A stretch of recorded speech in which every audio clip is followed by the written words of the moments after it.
Hi folks, thought I'd put up a little video here detailing a little bit of what I didn't get around to doing the first time because I didn't think to do it the first time.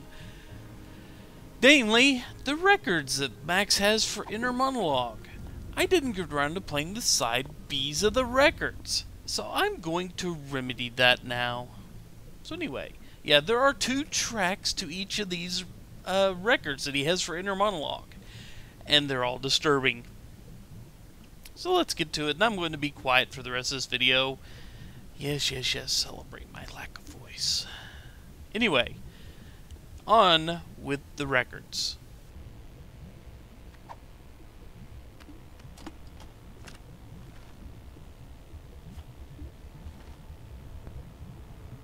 Zack ran down the hallway. The vision's coming fast and furious now. A dumbwaiter spraying torrents of pus. An ocelot wearing lederhosen. A beautiful red-haired woman gets a paper cut on her thumb. But when she tries to use the spray antiseptic, the bottle starts screaming at her in Tagalog. Whatever the visions meant, one thing was clear. Something very strange had happened in room 415. Zack's heart was pounding as he put his ear against the door. Shuffling noises from the other side. He wasn't alone in the house. His hand trembled as he wrapped it around the handle, then summoned every ounce of his strength and courage to raise the axe above his head.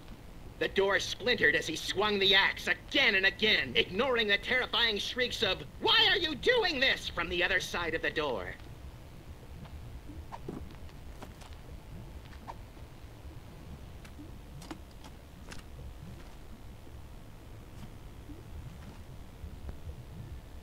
Flint Paper leaned back in his chair and poured himself another fifth of pineapple schnapps.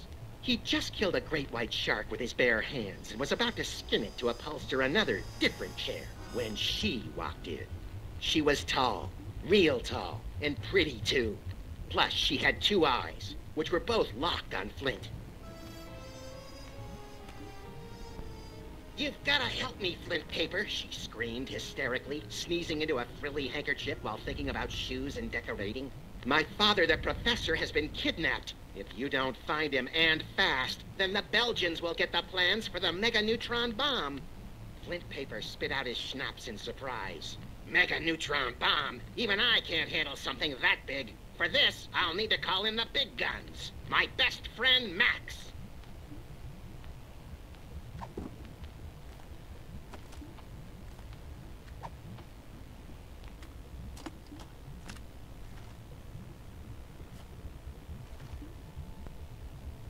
Professor Robert von Ungwent flashed his ID card at the receptionist of the National Institute of Historical Science.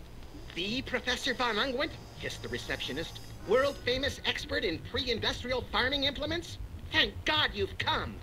Suddenly, in walked Dr. Daniel DeLindemann, head of the Institute's Ancient Mysteries Department. "Robert, you may be my arch-rival and nemesis, but only you can crack the code of the cotton gin." Robert turned the crank one last time, and the ghost of Zachary Taylor slowly faded away.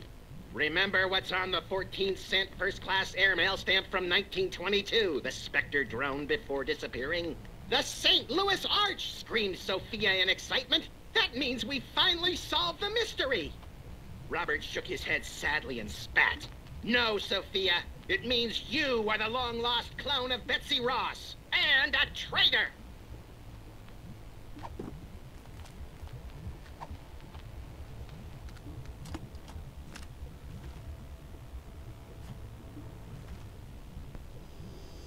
Knutschluck wiped the last remaining ichor and blubber from his carving knife, then sat down on the one patch of ice not covered by walrus intestines.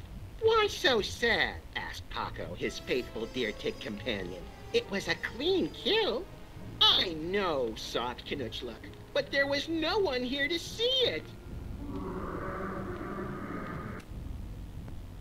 Knutschluck was 13, and his body was going through a strange transformation. Hair had begun to pop up in weird places, and a line of razor-sharp quills had sprouted along his spine. "Why so sad?" asked Paco. "These changes are perfectly normal for an Inuit your age." "I know," sobbed Knutschluck, "but I was hoping for leathery bat-like wings." Knitchlook glanced back to see his igloo engulfed in flames. The muffled screams of the Zebulon invasion force still barely audible over the intermittent explosions of propane tanks.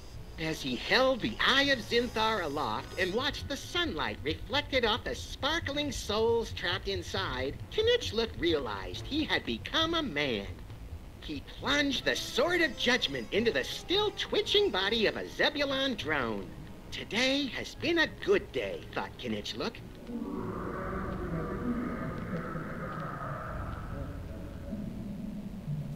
And that's pretty much all I've ever gotten out of these. Knitchlook wiped the last remaining See, ichor and that's blubber pretty much from his it. carving knife. This one Then was the only sat one down I on could the get one 3 patch of tracks ice out not of. covered by So, walrus intestines. Why so sad? Asked Papa, Yeah. his faithful deer tick companion. It was a clean kill. I know, sobbed I'm going to go Knitchlook, out of Max but crying. there was no one here to see it. There we go. Payback for the Flint paper, the Flint paper story. Anyway, that's pretty much it for this. I think I've got one more to record, one more little extra bit here, and then I will be done with Sam and Max Season 3, and on to something else, which you've already seen the first video of, I imagine. Yeah, I think I should be uploading these the day after I upload the last one. Yeah, there should be 3 videos all in all. Oh well, anyway. Take care, folks. I will see you back again next time. Later, all.